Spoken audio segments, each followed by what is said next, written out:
Hello friends, welcome to my YouTube channel. अगर आपको मेरी वीडियोस पसंद आ रही हैं तो मेरे चैनल को सब्सक्राइब करिए और मेरे वीडियोस को लाइक एंड शेयर करिए। Our today's topic is the subsequent one clocked SR flip flop using NAND gate. जो लास्ट टाइम हमने डिस्कस किया था वो था clocked SR flip flop with the help of NOR latch. तो इस बार हम क्या कर रहे हैं, क्लॉक्ड एसआर फ्लिप फ्लॉप कर रहे हैं NAND लैच की हेल्प से। हम लोग पढ़ चुके हैं लैचेस क्या होते हैं। लैचेस क्रॉस कपल्ड लॉजिक होते हैं जिसमें दो NAND गेट को या फिर दो और गेट को क्रॉस कपल्ड फॉर्मेट में कंसीडर किया जाता है। तो हम क्या कर रहे हैं, यहाँ पर एक बेसिक NAND गेट ले रहे हैं। इस बेसिक NAND गेट की हेल्प से हम एक एसआर फ्लिप फ्लॉप बना रहे हैं। एसआर फ्लिप फ्लॉप और इस क्रॉस कपल्ड लॉजिक में क्या डिफरेंस है, इसमें हम क्लॉक पल्स का यूज नहीं करते, यानी कि ये सिर्फ इनपुट पर डिपेंडेंट होता है। जबकि एक फ्लिप फ्लॉप में यानी कंबाइंड पूरे इस सर्किट डायग्राम में हम एक क्लॉक पल्स का यूज करते हैं। इस क्लॉक पल्स की हेल्प से हम डिसाइड कर सकते हैं कि कब हम इनपुट एस और आर को आउटपुट में इफेक्ट होने दें।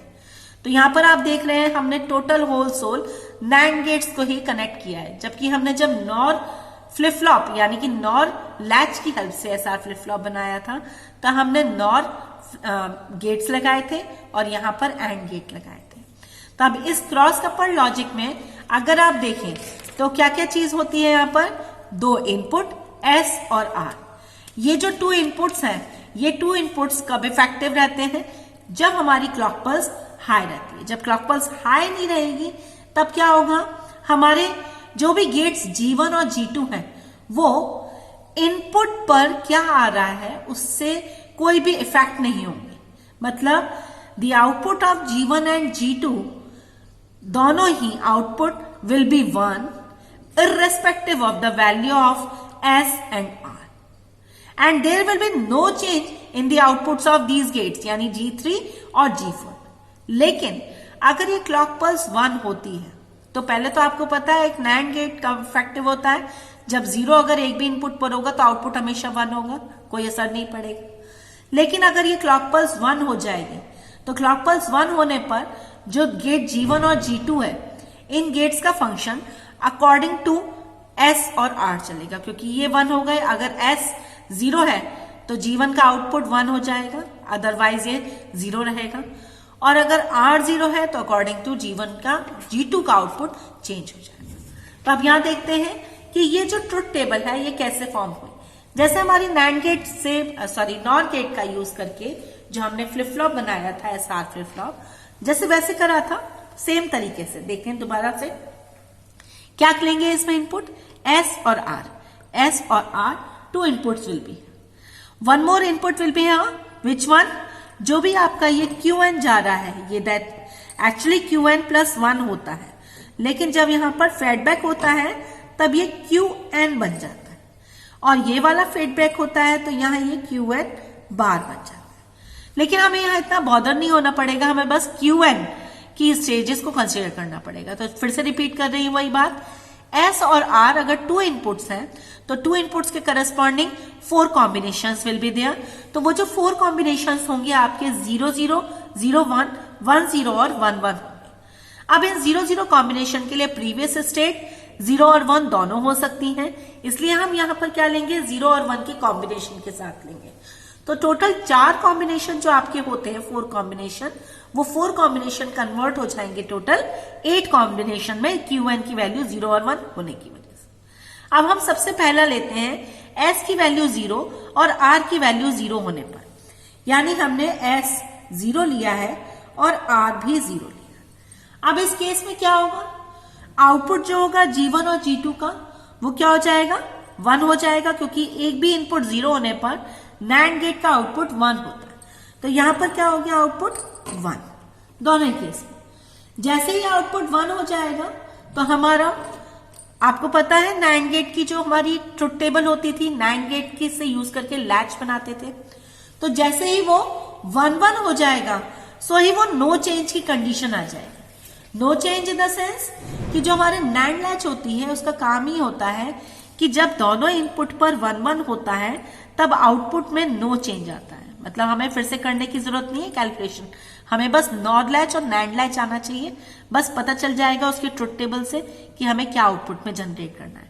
तो नैंड लैच क्या कहता है? नैंड लैच कहता है कि जब 1 1 इनपुट हो तो आउटपुट में नो चेंज, जबकि नॉर लैच उल्टा करता था। तो 1 1 होने पर क्या हो जाएगा? No change. क्लियर? तो यानी 0 0 की कंडीशन पे जब प्रेजेंट स्टेट 0 हो और 1। अब नेक्स्ट कंडीशन आती है जब s की वैल्यू 0, r की वैल्यू 1 है, यानी s की वैल्यू 0 और r की वैल्यू अब 1 ले ली। इस केस के लिए क्या करेंगे? इसकी वैल्यू तो हमेशा 1 ही रह जाएगी और r की वैल्यू 1 और क्लॉक पल्स की भी वैल्यू 1 होने की वजह से ये कंडीशन क्या बन जाएगी? 0। अब हमारे पास में जो लैच है, लैच के इनपुट पे क्या मिल गया? एक 1 मिल गया और यहां पर 0 मिल गया। तो आप अपनी नैंड लैच की टेबल देखेंगे तो नैंड लैच की टेबल में इनपुट पर 1 और 0 होने पर रीसेट की कंडीशन होती है। हम लोगों ने ये पढ़ रखा है। चलिए एक एग्जांपल ले लेते हैं कि मान लीजिए मैं टेबल याद नहीं करी हूं, तो हमने क्या करा? 1 और 0 करने के साथ में, यानी ये वाली कंडीशन फुलफिल करते हैं, 1 और 0 यहां पर करने के साथ में हमने क्या करा? Qn की वैल्यू 0 ले ली। तो Qn की वैल्यू अगर हमने 0 ली तो ये 0 यहां पर फीडबैक हो जाएगा, 0 आ जाएगा, यहां पर इसकी वैल्यू 0 आ जाएगी। और ये वाला इसका कॉम्प्लीमेंटेड वर्जन है तो इसकी वैल्यू क्या आ जाएगी? 1। अब 1 into 1 एक नैंड गेट में हो तो क्या आउटपुट आता है? 0। ऐसे ही 0 into 0 अगर एक नैंड गेट के इनपुट पर हो तो आउटपुट क्या आता है? 1। वापस ये 1 फीडबैक हुआ, देखिए 1 ही बना रहा है तो आउटपुट 0 आने वाला है।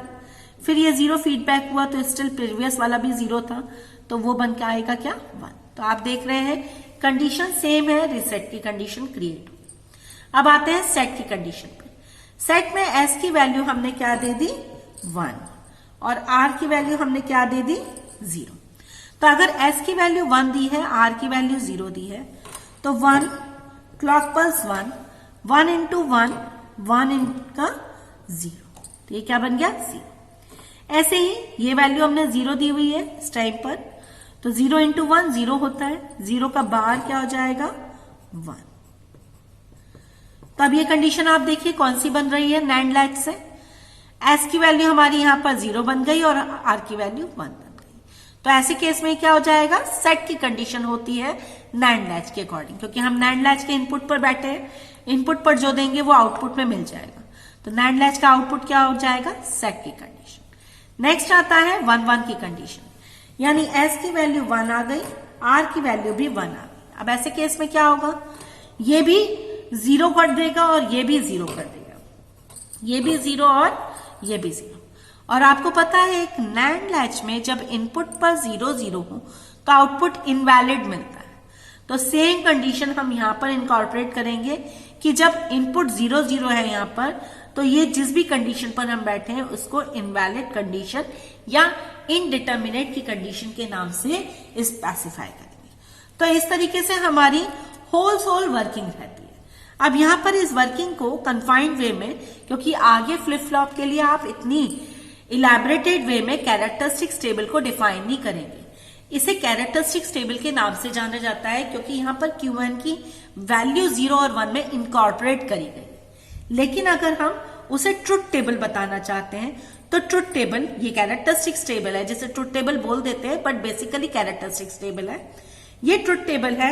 इस ट्रुथ टेबल में हम क्या करते हैं? Qn नाम की स्टेज को रिमूव कर देते हैं, उसको इनकॉर्पोरेट कर देते हैं आउटपुट में। तो अब यहां पर S और R के वही 4 कॉम्बिनेशन हो गए। आपको पता है इस कॉम्बिनेशन में ये नो चेंज है तो हमने 0 0 के आगे नो चेंज लिख दिया, लेकिन नो चेंज में भी ये प्रीवियस स्टेट को यानी कि प्रेजेंट स्टेट को फॉलो कर रहा है, यानी Qn 0 है या 1 है सेम, तो इसलिए हमने यहां पे क्या दे दिया? नो चेंज विथ Qn है। 0 1 पर वो ऑलवेज रिसेट कंडीशन कहता है, 1 0 पर ऑलवेज सेट कंडीशन कहता है। ऐसी 1 1 पर इनडिटर्मिनेट या इनवैलिड की कंडीशन होती है। तो इस तरीके से हम किसी भी क्लॉक्ड एसआर फ्लिप फ्लॉप को नैंड गेट से रिप्रेजेंट कर सकते हैं। अब बात आती है इसके लॉजिक सिंबल की। तो एसआर फ्लिप फ्लॉप का अगर आप लॉजिक सिंबल देखना चाहते हैं तो उसमें क्या करेंगे? हमने सिंपल से एसआर फ्लिप फ्लॉप बनाया है, उसमें आउटपुट Q और Q बार रखा है, इनपुट S और R, ये बनाया है हमने नॉच। ये नॉच क्या रिप्रेजेंट कर रहा है? क्लॉक पल्स को, क्योंकि हमारा एक ऐसा फ्लिप फ्लॉप और एक लैच में इसी क्लॉक पल्स का ही डिफरेंस होता है। ये मैंने आप लोगों को चारों कंडीशन वर्किंग के लिए रखी हैं। जो लोग मेरे वीडियोस देख रहे हैं वो यहाँ से स्क्रीनशॉट ले सकते हैं। इन वीडियोस में से आपको पता चल जाएगा कि एग्जामिनेशन में अगर ऑपरेशन लिखने को आता है तो आप किस तरीके से उसे इलैबोरेटेड वे में केस 1, केस 2, केस 3, केस 4 बोलकर आर और एस की डिफरेंट वैल्यूज बताकर एक्सप्लेन कर सकते हैं, जिस तरीके से मैंने आपको एक्सप्लेन करा है। आज के लिए बस इतना ही। Thank you.